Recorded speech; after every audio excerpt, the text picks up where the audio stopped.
Welcome back to the Realm of Unpopular Opinions. Today is my favorite video that I will make since the witch hat video that I made, and that is reviewing all of Heather Fawcett's books.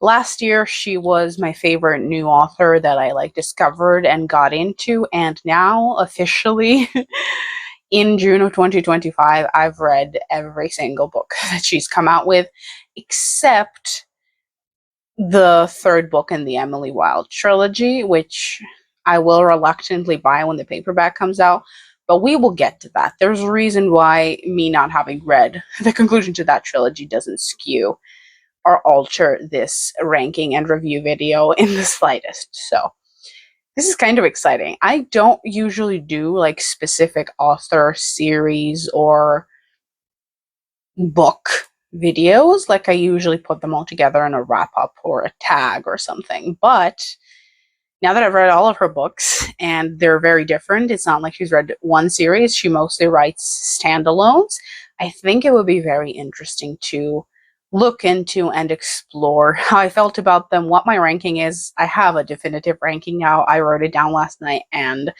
for each book, first we're going to go in general, and I'm going to give you my ranking, and then as far as the ranking is concerned, we're going to go from the bottom to the top, book by book, and I'm going to give you a short non-spoiler pitch, and then I'm going to give you a spoiler why it is the rank that it is.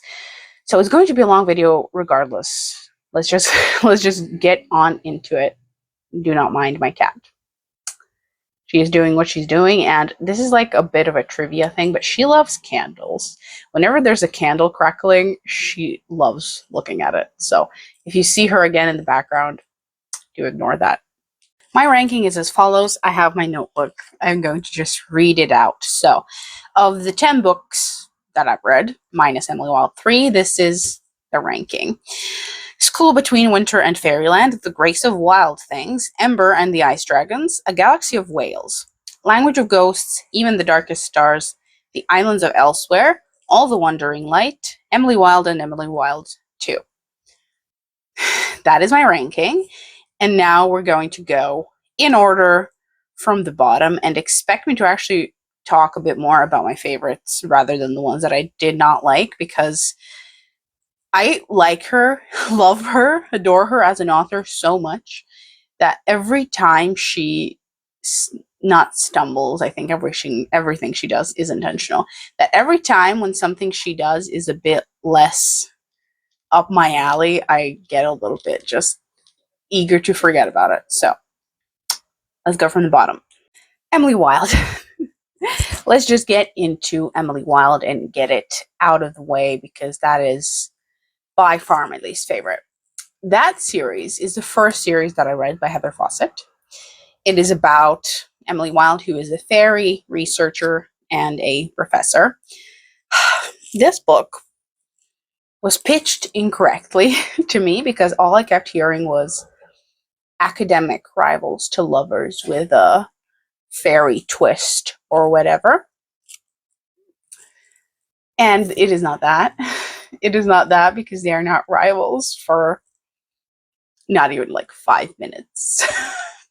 But I am getting off track. The reason that I hate Emily Wilde, there are 2 vlogs, I think, where I read the books, especially the one where I read book 2, where I just rant about it so much. You can see why I dislike it, but point being, I really, really, really despise the characters. I hate how tropey it is. I hate how very specifically geared towards a niche it is, which I've praised her for her ability to get into the market accurately, because she did this in the boom of cozy fantasy romantasy when it was still in its beginning, and she nailed it. She found her market niche and she absolutely nailed it. So credit where credit is due. And her writing was just so beautifully exceptional that it got me, who did not like Emily Wilde, to pick up her other books, and I'm very happy about that. Because otherwise, if this was my favorite series, if this was my first series and the writing didn't capture me that much, I never would have read the rest of her books. So if you're someone who is really into the specifically paint by numbers popular book that's like light academia. Like if you like very specific tropes, light academia, fairy core, a little bit of a cottage core vibe, a very specific grumpy sunshine romance. Like if all of these things are something you like to read about, you're going to enjoy it. I most definitely did not. It genuinely felt like a template for how to write a popular book in like 2021, or when did she publish it? 2022. And that's how it felt when I read the first book. It kept getting worse with the second one. But anyway, the 10th position we're talking about is Emily Wilde 2. I think it's Map of the Otherlands. I hated that one in particular. I despised it. I might have actually kind of enjoyed it if not for the romance. You can watch the vlog. I will like include, I think, like a link to it. You can watch the vlog if you like, but I despised book 2 for the romance. It just felt so unnatural to me. It felt so like the author says that it's supposed to happen, but I don't see it. Every time they did something romantic, it was jarring because they behave like friends and unlikely companions in the book, and then all of a sudden there's like a romance section, and I'm so thrown out of the story. I despised it. I despised it. So make of that what you will. I don't even have anything spoilery to say about this because I just hated the entire thing. As for Emily Wilde's Map of the Otherlands, no, Encyclopedia of Fairies, that was the original one, which, by the way, these are the prettiest books that I've ever seen. I own them just because of how pretty I find them. This is like my perfect aesthetic. That is why it makes me so angry. Emily Wilde 1, I preferred so much more because it's lighter on the romance. Like, it's still there and I still hated it, but it's lighter on the romance. And there's so much of like the exploration aspect on Iceland and all the mountains and like the ice fairies, and I really, really liked the setting. I preferred the plot, and I liked how easy it was on the romance itself. So I preferred book 1. I gave it like, I think, a solid 3 stars. And if I had to recommend this series, I'd hesitantly recommend book 1. I would never recommend book 2 because I could not in good faith do that. I despised book 2. And I will be reading book 3 simply because I am like a bit of a completionist and I want to actually be able to say that I've read all of Heather's books, and the trilogy is such a pretty physical object that I need to have it. They're not that expensive when they're in paperback, but if that sounds like your thing, read them. The only spoiler section that I will include for Emily Wilde is why I dislike the romance so much. I've said this in the vlog like ad nauseum, but if you haven't or don't want to watch that vlog, I will just repeat myself here.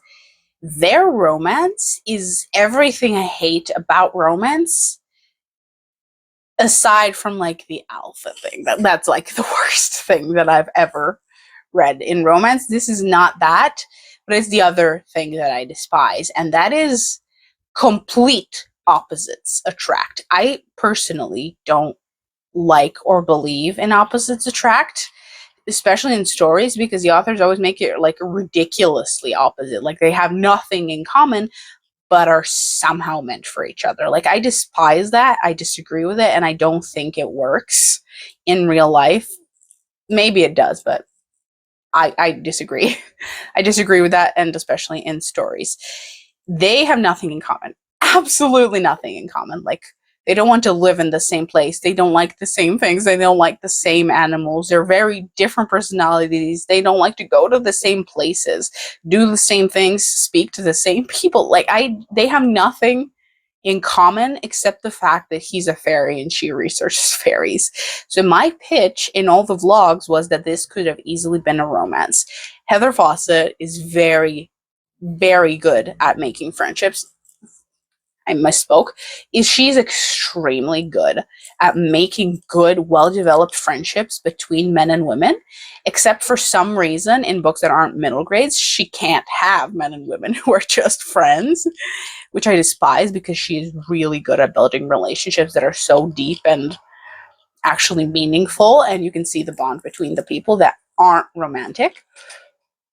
And they would have made perfect friends, and I stand by that because she could have helped him like get to his kingdom. We could have had a whole trilogy where they like still do the exact same things minus the romance, like explore, look for the gateway to his world, fight against fairies, research. Like he helps her with research and protects her with his magic. She helps him find his home and supplies like the research aspect of it, like the knowledge aspect of it, and it removes the whole problem of she really likes living at the university, he wants to go home. You know, you don't have that problem if they're not married. He can just visit her and she can go to his fairyland to explore but still like remain in the human world. They would have made such good, like unlikely companions, you know, like genuinely like people who don't match each other but learn to get along because they have a common goal, and then they become unlikely friends.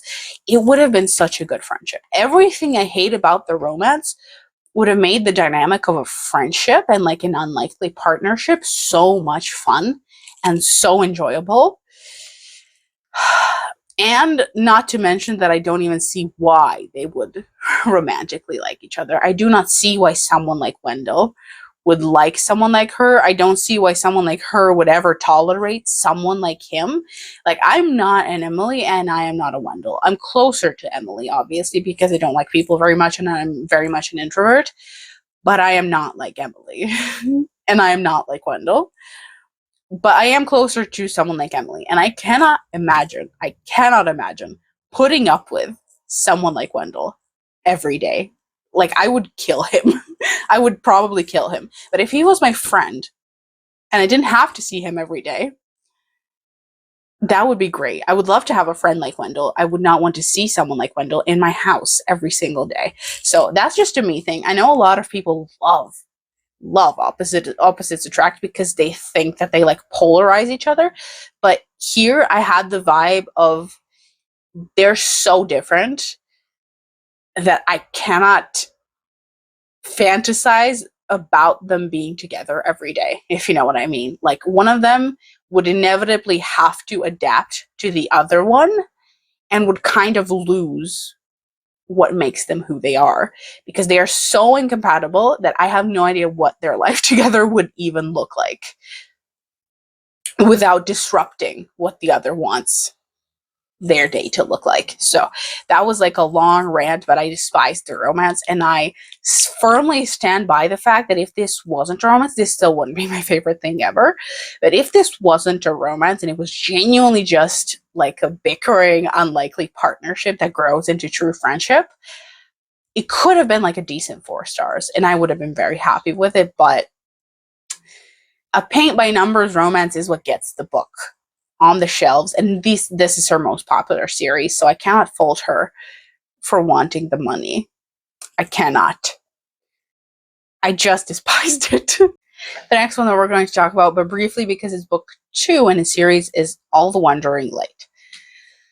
This is the sequel to her like YA debut, and this suffers from a similar problem like Emily Wilde, and that is that unlike her both younger and older middle grades, where she is so imaginative and creative that every single book feels distinct, even though it has like the hallmarks of her writing, her YA and her adult seem tailor-made to adhere to like a standard, to like a trope popularity standard, which, by the way, is not a bad thing. Tropes and popular trends of the time work for a reason. However, the problem with this duology, and I've said this I think also in my review of it, is that I would have eaten it up if I had read it at the time when I was reading everything like this, you know, like Red Queen, Shadow and Bone. When I was reading that type of thing, I would have eaten this up. But now that I'm no longer in that vibe, I cannot see it the same way. But we're not talking about the series as duology as a whole, although I think we should. So I'll just pitch the duology to you first, like as a whole. It's a magical world. Like there's dragons, there's witches, and there's this girl who needs to look for something which is like hidden in the mountains. She needs to look for something. The first book especially has a lot of like mountain climbing, a lot of snow. It's delightful. The aesthetic of this duology is delightful. The witches, while severely underdeveloped, I really liked in this story. And while, yes, it's also tropey and predictable in the way that a lot of YA are, I actually did not mind it that much. But we're talking about book 2 and why it's this low on the list. By the way, apart from Emily Wilde, the rest of the books I didn't despise. This, like the sequel to this duology, I didn't despise. I was just severely disappointed by it. The rest of the books, like above Emily Wilde, I still actually enjoyed. Keep that in mind. It doesn't matter that something's like lower on the list. It just didn't. It means that it wasn't my favorite, but I still really, really enjoyed it. This disappointed me so much because this has so much potential. Like after the first book, I thought that this had so much potential that she could play around with certain tropes in a way that she usually does, that she can like twist them and subvert them like a little bit. Instead, she did the opposite. This felt like she was just yearning to get rid of this story. Like the first one felt like it had effort put into it because it was her debut novel. And the second one just felt like she wanted to get it over with. Like she just wanted to get that book out there so she could move on and do other things. This is exactly what this book feels like. And you could tell. Like so many things that had potential that I thought would like be good or well developed or interesting just go nowhere or end abruptly or end up being completely irrelevant or underdeveloped or very, very tropey, even though they weren't in the first book. So this was just a major disappointment because I thought that like it could be a decent YA. Like I haven't read a YA in a while, like in a decent while.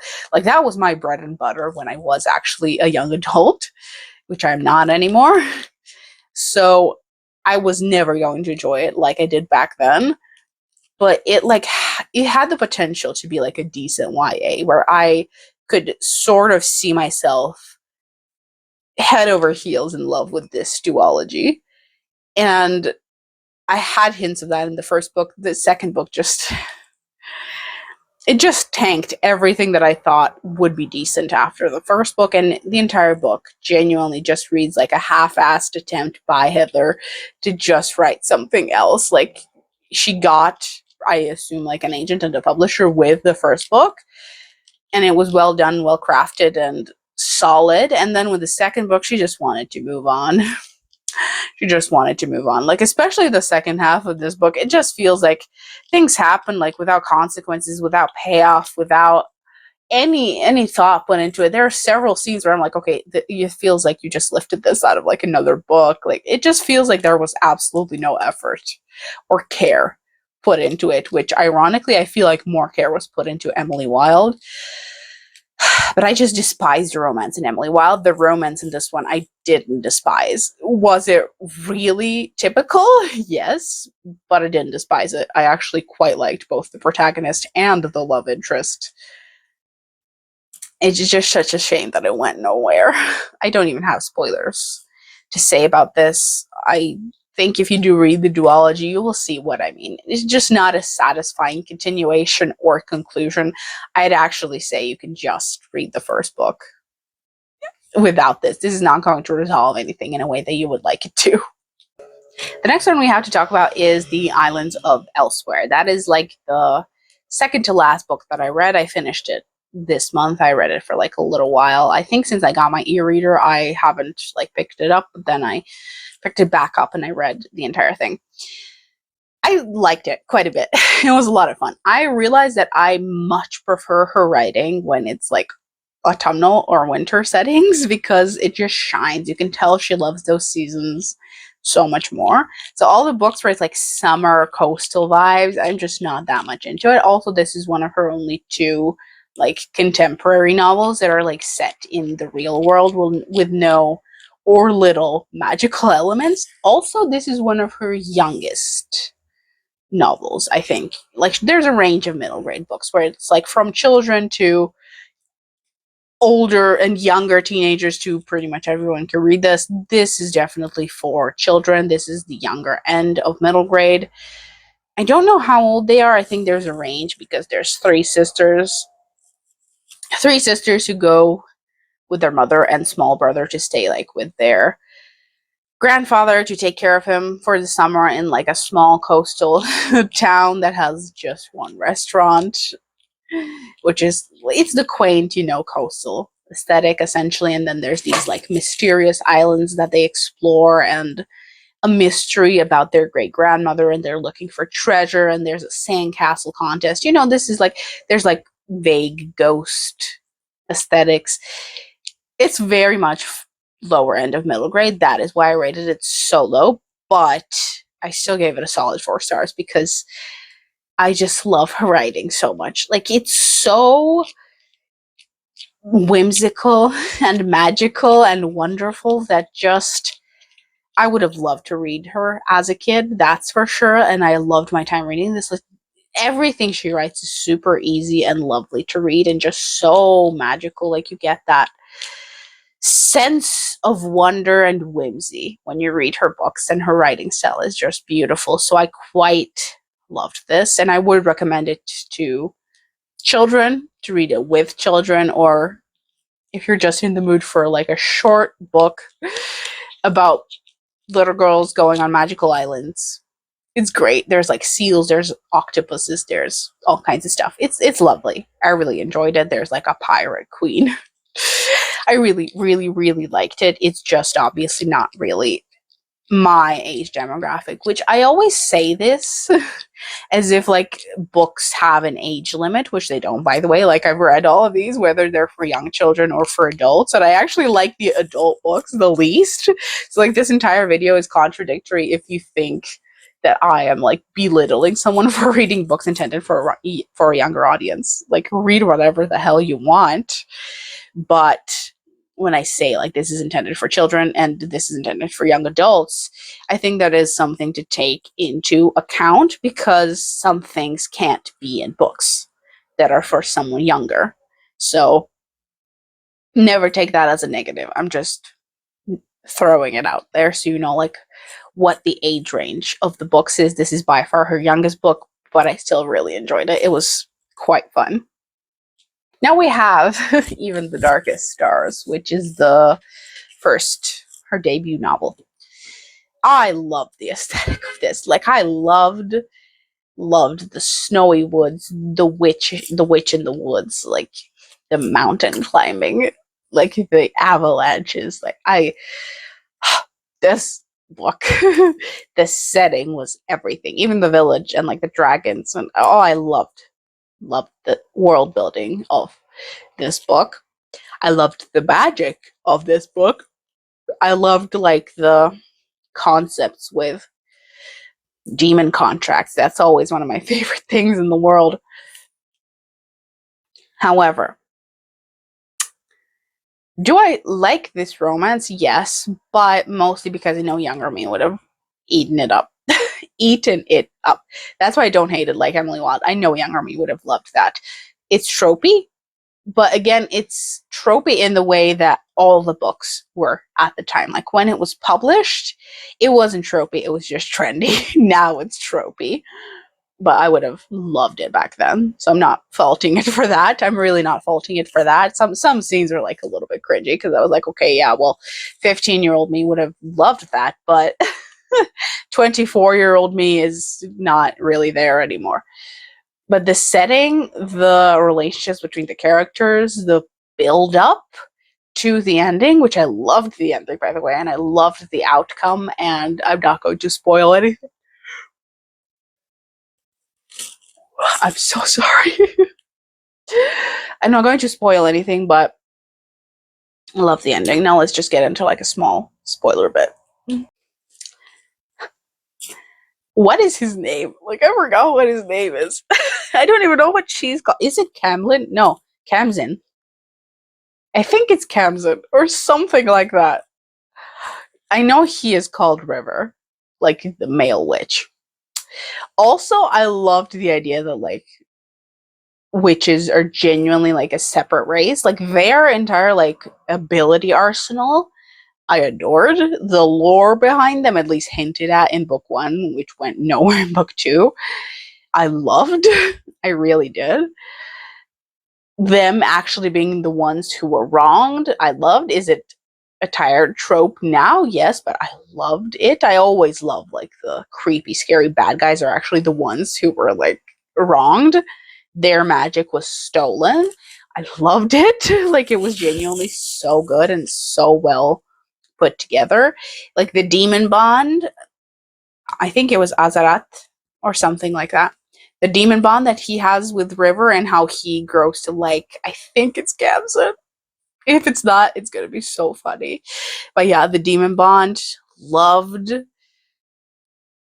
And the mountain climbing that you put a lot of research into, I loved so much. The world building with the dragons and like with the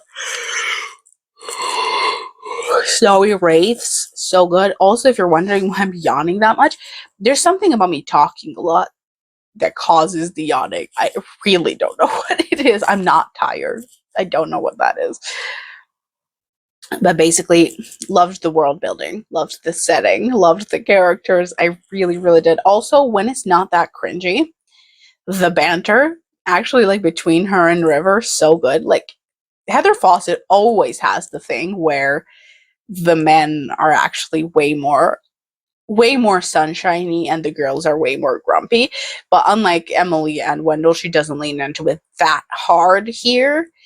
She's just a little bit more like sarcastic and actually genuinely funny. And she's like a little bit grumpy and antisocial, but I quite like it. I really liked their dynamic, and like aside from the few cringy scenes that I would have loved as a teenager, I actually really thought that their relationship could be interesting, but it again went nowhere in book two. So everything I say about book one, take it like with a grain of salt, because a lot of the things that I thought were great and had a lot of potential just go nowhere or are really, really underwhelming in book two. So while I loved book two, I also gave it like a solid 4 stars. It was great and I would have loved it when I was younger. It unfortunately goes nowhere. Mostly like the witch thing goes nowhere, the emperor stealing the magic goes nowhere, like the comet itself also kind of goes nowhere. Like it's super anticlimactic and underwhelming, and their relationship also kind of goes nowhere. Like in book two they have the whole like Raylo bond thing where they can like get into each other's head and see what the other one is doing, which I love as a trope. But then when they get back together in person, it's very tropey. Several scenes feel like they were lifted from other novels. So I have decent praise for book one. I remember when I read it, I had so many annotations that said like I would have loved this as a teenager. Like it's a solid YA. It's really good. I love the world building, but no payoff. So just keep that in mind. Now we get to my actual favorites. Okay, so ranking this was just based off personal preference. We have Language of Ghosts. That's the last one I read before I took like a several month long break, and then I read Islands of Elsewhere. So Language of Ghosts I read I think at the beginning of 2025. I loved the main characters, the main family are like the evil ones. Like they're the dark one. I loved it. It was great. It was so fun to explore. And I have to say the world building in this one might be my favorite. Like I hesitate to say that, but I think it might be my favorite. Like the whole language thing. I love it. I really do. Like I love like word language based magic systems. Like Ursula's magic system is one of my favorites, like knowing the true name of something. This is similar. Like you have to know a language of a thing to be able to do the magic, which I really, really like. And she always does the thing where her main characters are either, which is unique, and I do really enjoy it. It's sort of like How to Train Your Dragon, like, like how Hiccup is not the overpowered MC. He's like the clever, has to get by on his wits MC.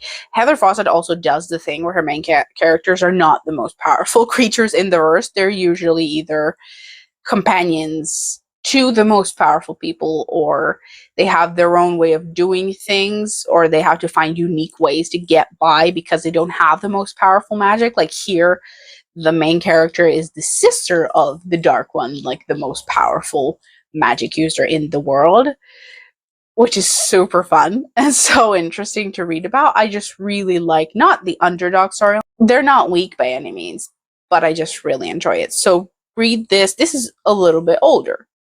There's some actually kind of gruesome and dark things happening, and this is like the older end of middle grade. Read it if you really like family stories, like the bond between siblings. They lost their parents, like the older brother takes care of his sisters. Like if you really like family bonds, if you like friendship, if you like magical creatures and a floating island, like this is a lot of fun. This is again less of a favorite setting for me because it's set like in the summer in the sun on beaches, like it's an island in the middle of the sea that travels. But if you really like a unique magic system and a play on the main family, or like the evil family of the world, they're feared, they have feared magic, they're like the dark lords of the universe. If you like that kind of thing, read it. It's so much fun, and I love the family dynamic. It's just so sweet. Like their little relationship, especially like the main character Noah's relationship with her brother. Love it. It's so sweet. It's so lovely. I love the magical creatures. I just love the entire thing, and the magic system might be my favorite that Heather has ever written. So if you like more of a nautical vibe, which she doesn't have a lot of that because she, like me, likes the colder months, read it. It's absolutely great. It's absolutely great. I don't think I have anything to say in the spoiler section because, like, just read it. It's delightful. As for my 4 favorites, I used to struggle with, like, which ones would actually be my favorites. But I think I've got it like locked down now that I've read all of them. First, we have A Galaxy of Whales, and that is the one that I finished last night. The last one that I read that I thought I would not enjoy at all because it's properly her only contemporary novel. Like, there's nothing supernatural about it, not even hints like with Islands of Elsewhere. I loved Galaxy of Whales. I really did. Several reasons. Let's get into it. It deals with a lot of the darker stuff that I enjoy while still keeping the story really like fun and whimsical and enjoyable, but it has a lot of darker elements. Like there's grief, there's illness in the family, there's friendship, betrayal, and abandonment. There's all kinds of stuff. So basically the story is there's this main character and her family runs like a whale watching tour. I think it is definitely Canada. I just don't know if it's like the coast or an island. Either way, it's on the coast. Also a small town, sort of like Islands of Elsewhere.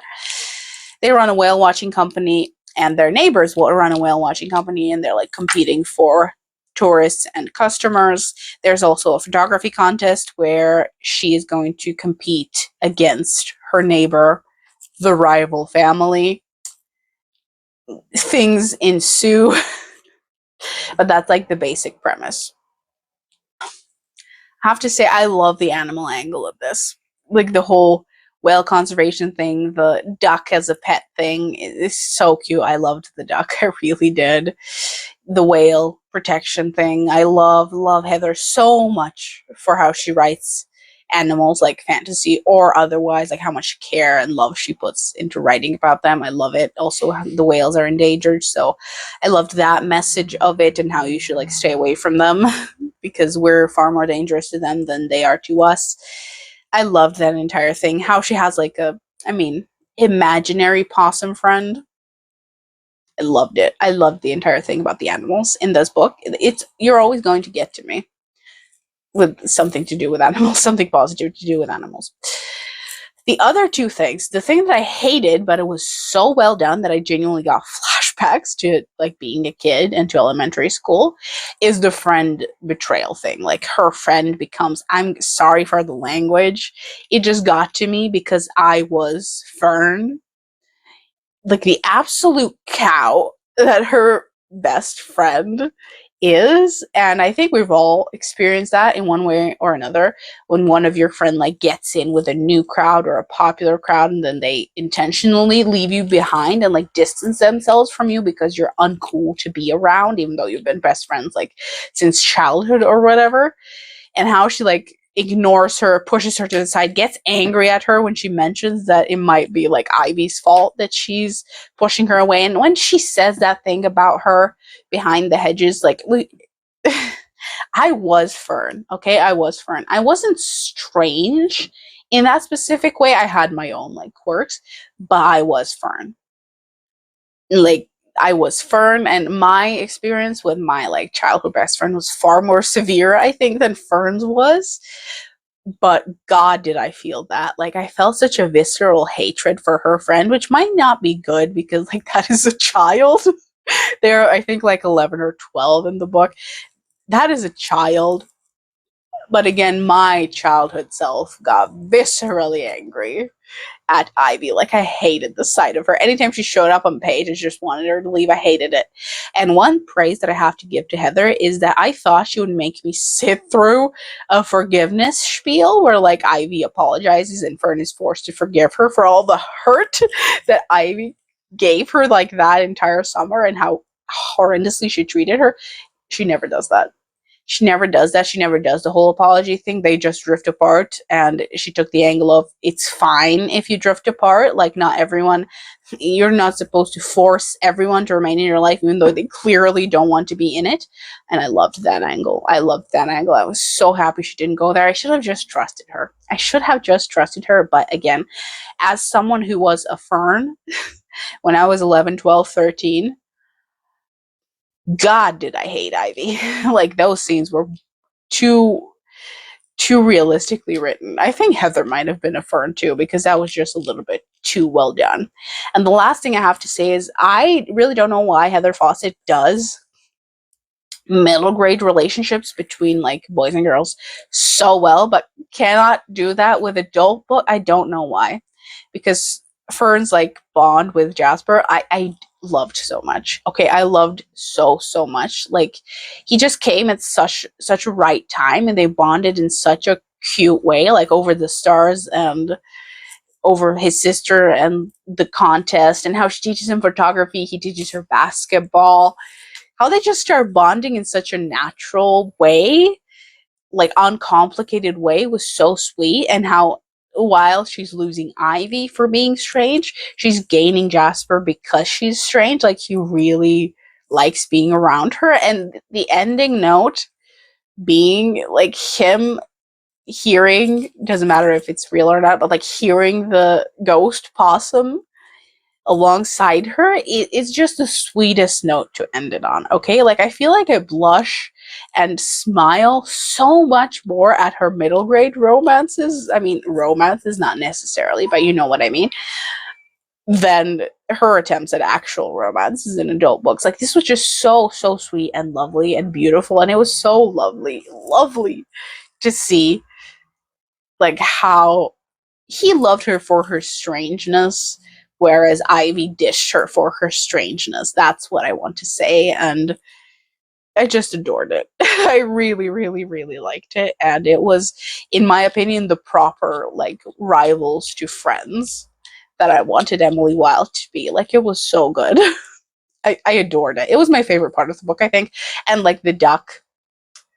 Like the absolutely like chaotic duck that just takes messages like between the yards. I loved it. I really did. It was sweet. And her book nerd brother, who like just reads so much that he's not even a functioning member of society. I felt that. This book surprised me. I did not think that like her completely non-magical animal animal like salvation book would be in my top 4, but here we are. Speaking of animal conservation, we have Ember and the Ice Dragons. These are the only 2 middle grades that I actually have physically, so I brought them in. This is a beautiful cover, by the way. Ember and the Ice Dragons. This one hits way harder than Galaxy Whale, so this went so dark. This is about poaching. Specifically dragon poaching, like in the north. It's a great vibe, by the way. I don't know if it's the Arctic or Antarctica. Antarctica. This one goes so much darker. So much darker than Galaxy of Whales. This is like if you get upset by like subjects like poaching or animal slaughter or trophy hunting, which it's like a sore spot for me, just the mention of trophy hunting, and I could burst into tears if you word it correctly. It's so dark for a middle grade. Like, not necessarily in what happens on page, but in the subject matter. Like, it was so dark, even for me. I think I would have been very upset by this as a child. I'm not going to lie to you, but that is probably just because I'm very sensitive to animal topics. So, but it's about poaching dragons for their scales. It's it's a little upsetting. Also, like, this isn't a spoiler because it happened in the beginning. The main character is a dragon who's been like locked into a human form, so to speak, and then she goes down there to help against the poaching dragons. There's also a bit of a rivalry with like one of the, is he a prince? He's something special. I know there's always like a special prince in Heather's book, so I don't know if he's a prince or not. I think he might actually be a prince, but basically one of the main poaching families. He's like the rival boy or whatever. I love the friendship group here as well, although it's been a while, so I have no idea what they're called.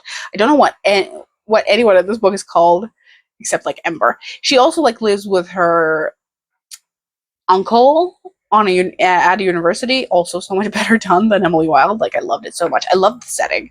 I loved the writing.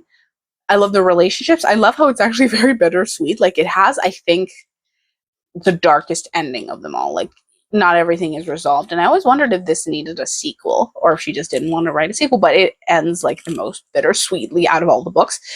And very dark subject matter. The thing that I want to say, and that's my favorite, is I always take care to examine the depictions of dragons because there's very specific depictions of dragons that I actually like.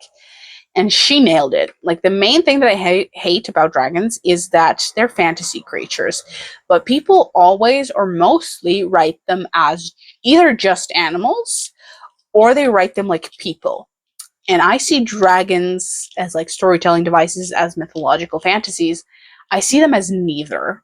Like, they're not supposed to be humanized, but they're also not just animals.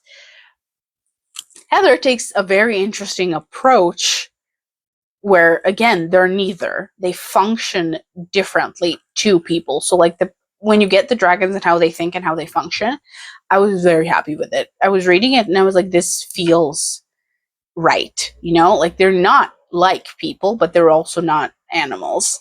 I really liked the angle that she took, how they're very different, how they function very different, they think differently, they value things differently, they speak different. I loved her approach to dragons in this one because this is her one like dragon focused book. She has dragons in all of her books that aren't contemporary, but this is like the one that's dragon focused, and it's her darkest one, and it tackles things all right, but it's so worth the read. I think it's so worth the read for many different reasons. Let's just go into a little bit of a spoiler thing. It was a little upsetting. It was a little upsetting, I'm not going to lie to you. Like, when they actually do manage to shoot down and kill that dragon, upsetting. Okay. I had some annotations, like not too many, but dark. Really dark. Even for me. Well, I've read a lot of darker stuff, but this is just something that hits me very specifically. So if you're, again, I don't want to say triggered, that's such a stupid word, but if you're easily upset by the hunting of animals, the trophy hunting of animals, or anything like that, I'd hesitate to read this as like a fun, quirky middle grade. That's all I really wanted to let you know. I'd hesitate because I thought it would be a lot more whimsical and quirky than it was. So it was actually heavier than I thought, which is why it's not at the top, because I prefer her like bittersweet, because all of her books are shockingly bittersweet. There's very rarely like a clean cut happy ending. but this was like on the darker end, and that's just not where my preferences lie. So it is number 3 because it's very well done, and I loved her rendition of dragons and the setting. Also, I think it could have used a sequel.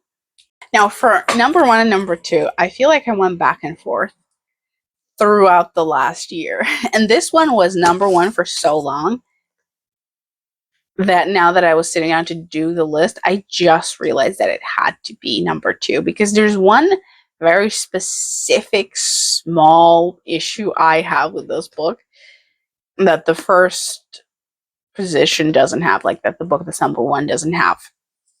So number 2, we have The Grace of Wild Things, which is the Witch in the Woods, Anne of Green Gables retelling.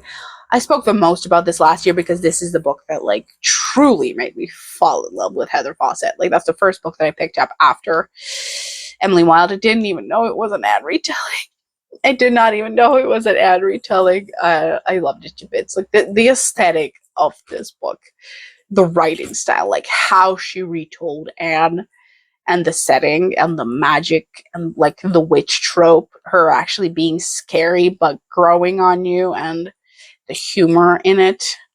I loved it to bits. The relationships, wonderful. Like her and the Gilbert equivalent, loved it to absolute bits. Let's just get into the spoiler bit so I can tell you like the one issue that I have with this that I don't have with the book that's number 1. But the premise is basically, yes, this is a retelling of Anne of Green Gables. She just goes into the woods and is adopted by Mrlja Cuthbert, who is a witch in the woods. There is also Matthew Cuthbert, but that comes into play later. Basically, she's reluctantly adopted and apprenticed to a witch version of Mrlja in the woods. And she comes across all the Anne characters, like a version of Gilbert, a version of Diana, and so on and so forth. The one problem that I had with this book is that she gets rid of the crow companion in the end. Like that's a Kiki's Delivery Service trope that I despise. Like the animal you have to grow up so the animal companion can either like no longer speak to you or you have to let it go. I dislike it. I viscerally dislike that trope, and I disliked it since I was a child. Like in my own novel, the animal companions are like bound to your soul, you know, like they die alongside with you. As someone who's had cats all my life, like I cannot fathom having like an animal companion, best friend, whatever, and then like letting them go to grow up. I hate that trope so much. I hate it. That's the one thing that I hated about this beautiful, gorgeous, lovely book. Like when she lets go of the crow because like he has to leave, he has to go with the rest of the crows and they part ways. I despise that bit of the book. I think that's the one bit of the book that I like marked with a blue tab. That's like a small section of the book. Like it happens at the very end and it's like a brief scene, but I remember it upset me quite a bit. That's what I hated. Like Kiki's Delivery Service, the one Ghibli film that I watched since I was actually a child. That's the one thing that I hated about that film viscerally ever since I was a child. So I did not like that. And that's why it had to be number 2 because I don't have any such gripes with number 1. And it's just so funny when you see all the tropes, but all the male characters in her fantasies have to be either a fairy prince or a fairy king or like a witch king. Like they have to be like the main magical guy. Like it's mandatory that they're either the prince or the king of the magical race that they're a part of. Here Gilbert is like, I think, a fairy prince, which I love the aesthetic, by the way, of his characters and like the purple eyes, I think, and like the crown of vines and whatever. I really like the aesthetic, but he had to be like a fairy prince or king, not just a regular fairy. Like Heather has her thing. I understand that. It was just so funny to me, and it wasn't something that I noticed because this was the first book of hers that I read after Emily Wilde. But it's so funny to look back on that. Like, of course, he's a special fairy. He can't just be an ordinary fairy. But like this version of Gilbert and this version of Anne, I loved to bits. Book number 1.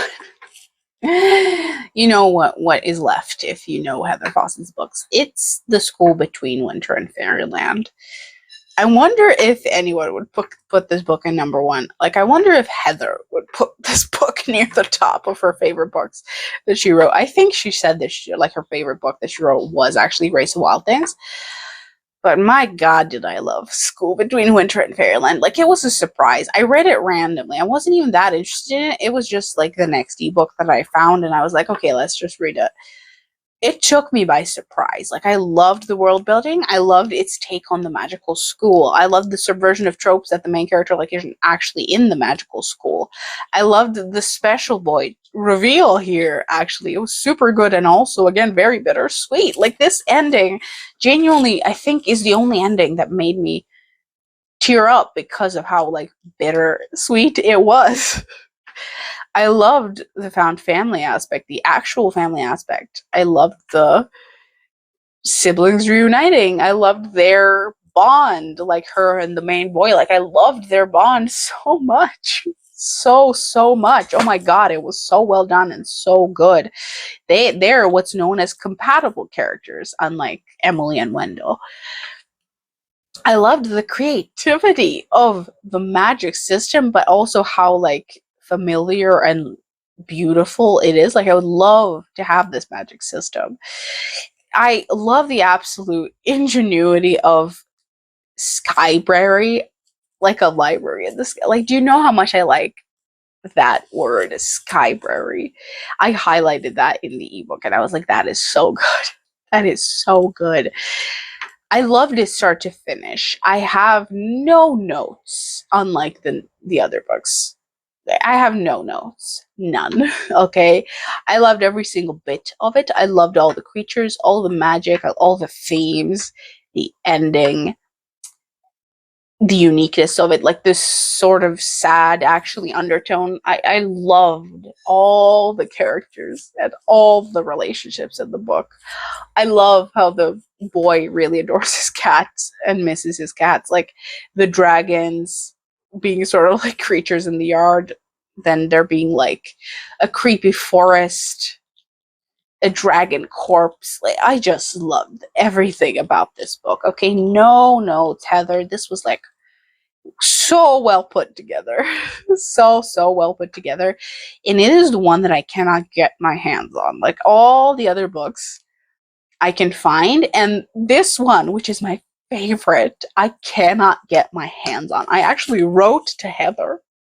I wrote to Heather to ask her like if she knows how I could get my hands on it. She obviously doesn't know. But like, in Europe, you cannot find it. You absolutely cannot. It's either expensive or it ships from very far away and it's never going to get to me. Like, it's upsetting.